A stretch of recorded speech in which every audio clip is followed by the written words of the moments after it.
Right,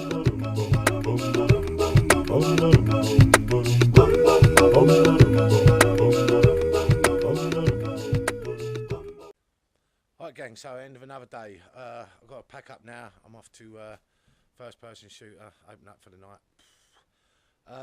Still, I've got a few things to do. We put a hatch in here. We're going to put some laminated glass in here and probably have a drop-in board at the back just to doubly secure it. I don't want to have a weak point in the structure. Reason for this is race control. I want race control to be in amongst the action. So we're going to have a little bench coming out here, laptop on it, stall, everything the race control needs, microphone and all that sort of stuff. And obviously we've got a good eyeball on the track and everything's happening now. So that's the little thing we put in there today. Also you'll see I've got this side done. I've got to cut that tin back a little bit so I can get the verge on there, but I'll do that another time. And that's it, yeah. So yeah, I think the grease looking pretty good. I'm quite pleased with it. Let me just touch on some safety while I'm here. This is a set of steps. It's not a working platform. I say that because I used it as a working platform, and instead of coming down this side, which is the steps, I took an inadvertent step down this side, to which my leg reached for the step, kept reaching for the step until my leg went under there and I hit the deck.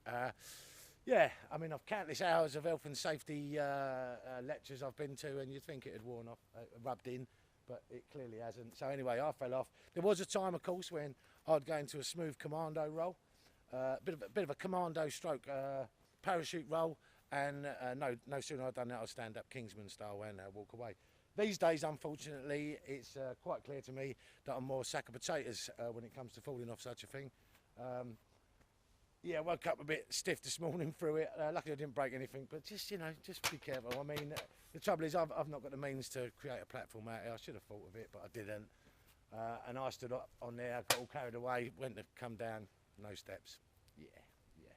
So, the next thing I just want to touch on is tip for the day. A thing. What goes through my mind is when we've had our clubs, when we first started, obviously the airsoft combat site, you know, went quite well out of the bat. I think there was a desire for airsoft to come to the island, and I was just ahead of the curve when we started that up. We then started the IPSC club, first person shooter, and you know, it went quite well. We was in a hall. I guess on average it was 15, 18 shooters used to come on a Thursday night, and they'd pay their dues to come into the club.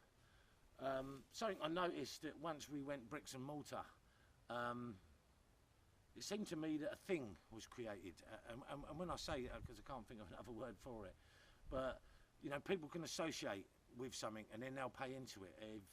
And the reason I think that may be relevant to FPV, and I may be wrong, but the places that I've gone around and see, and guys I've spoken to running different you know, trying to start up different FPV tracks, is, you know, those who have got like a structure around them, something that can be associated with, you know, the club as far as, you know, some structure. It's easier to get people to pay into that than it is to say just have a field, set up a cheap marquee, say we've got something here and expect people to come and buy into it.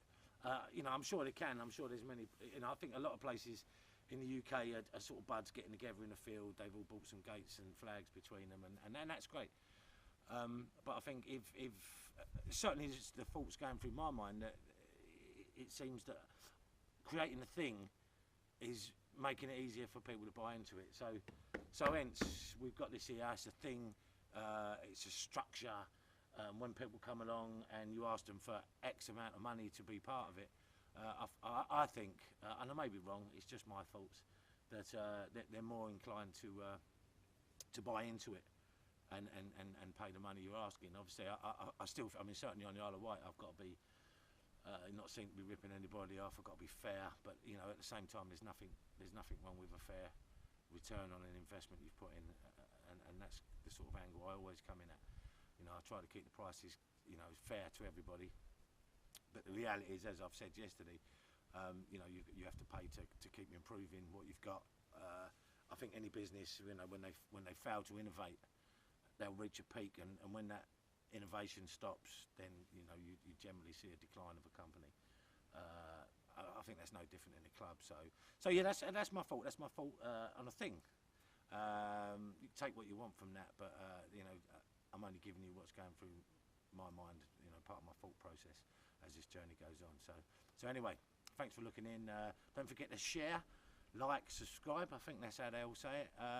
The idea is, if you know anybody, certainly if you're on the island, if you know anybody who's got an hankering for racing quads, then you know, let them know we're here. Thanks very much. Bye now.